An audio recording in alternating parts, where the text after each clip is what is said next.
Hello friends, welcome to another fascinating video on combinations. This time we are going to learn how to use the tactics of decoy to double attack our opponent's pieces. In the earlier videos, we have already seen what double attack means, attacking two targets simultaneously, and we have already seen what decoy means. Decoy means to attract our opponent's pieces to unfavorable squares. Now in this video, we will be attracting our opponent's pieces to such squares where it will be exposed to double attack.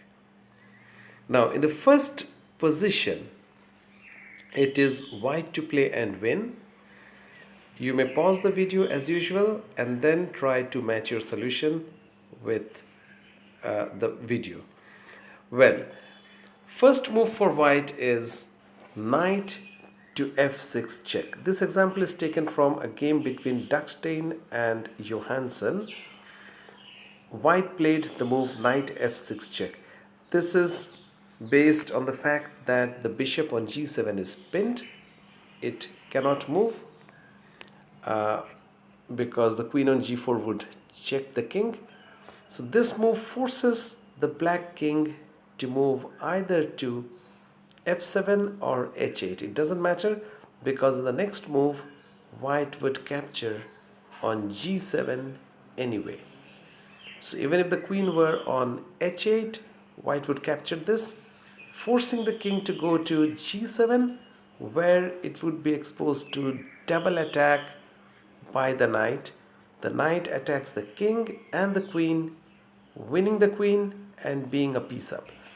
So this tactics of sacrificing the queen to bring the king to an unfavorable square where it is exposed to double attack by this knight is the theme of today's video, that is decoy and double attack. Okay, let's move on to the next example where once again white uses the tactics of decoy to get a winning position. If you look at the position carefully, white has quite a few pawns on the king side, a host of pawns on the king side, and also an extra pawn on the queen side. So white is about to win, but the black pawn on f2 is likely to be promoted and there is no way how white can defend. So if white can defend against this pawn, then he would win hands down. Now let's work out a way how white uses the same theme of decoy to defend and win in this position. It is white to play and win. Well, the first move is a stunning move, and that is bishop goes to g6. The idea being that when black promotes the pawn to queen, white would check on f5 with the bishop.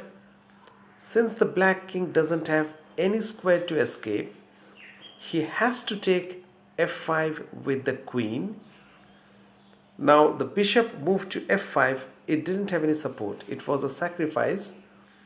Now this move, bishop f5, has actually forced black queen to move to f5 where it is exposed to double attack by the knight. The knight checks on c8 and also attacks on f5. So it is fork with the knight and white wins. So this idea, this concept of playing bishop f5, forcing the opponent's queen to a bad square is very important in chess, and you should always be on the lookout for such decoy tactics. Now the third example is taken from a famous game which was played by the British champion Yates against another celebrated chess player Richard Reti, and it was played in 1924, exactly 100 years ago. Now it is white to play and win. As usual, you may always stop the video when I give you such positions to solve and then try to match with the solution. Well, white to play and win from here. It's visible that white's rook and both the knights are quite well placed against the black king. White finds a very nice way to exploit the fact that the king is quite weak and the rook can land on h8 with a killing effect. But how to force the rook to h8? The first move played by white was knight to g5. The knight is without support, but it's very effective square because it is attacking this square. Both the knights are converging on f7, from where it can support rook h8 checkmate.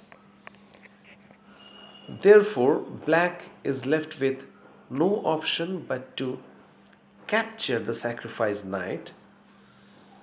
And now we have the brilliant way to finish the game, that is rook h8 check, another rook sacrifice.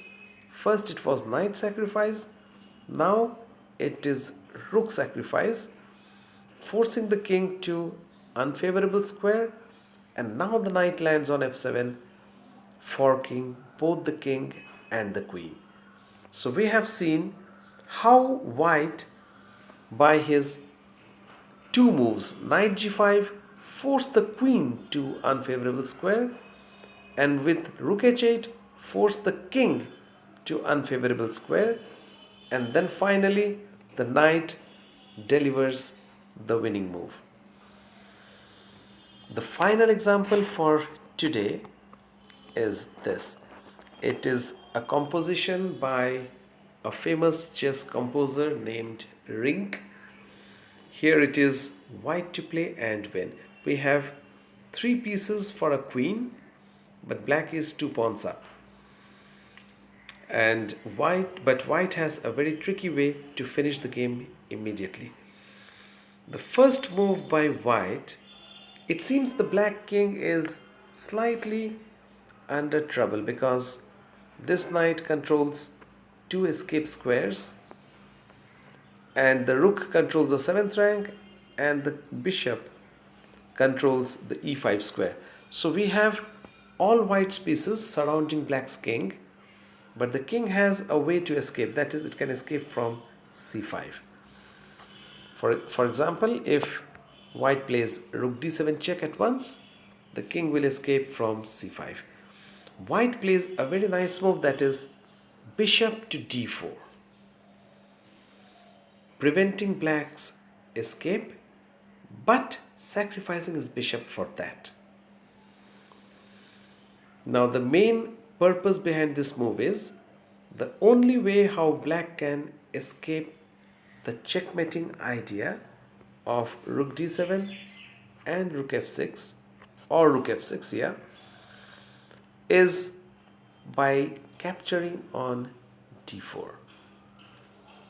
And when the queen captures on d4, the king and queen are placed in such a manner that after rook d7 check, whether the king goes to c5, e5, where white can play knight c6 check, forking the king and queen, or the king goes to c5, where the knight can land on e6, delivering the deadly fork. So in either case, white wins the queen with knight fork. So these were examples which showed how we can tactfully use the tactics of decoy to bring our opponent's pieces to such squares where they will be exposed to double attack. I hope you enjoyed this video. If you like this video, then keep watching Philo Chess for subsequent videos on chess tactics. Goodbye and thanks for watching.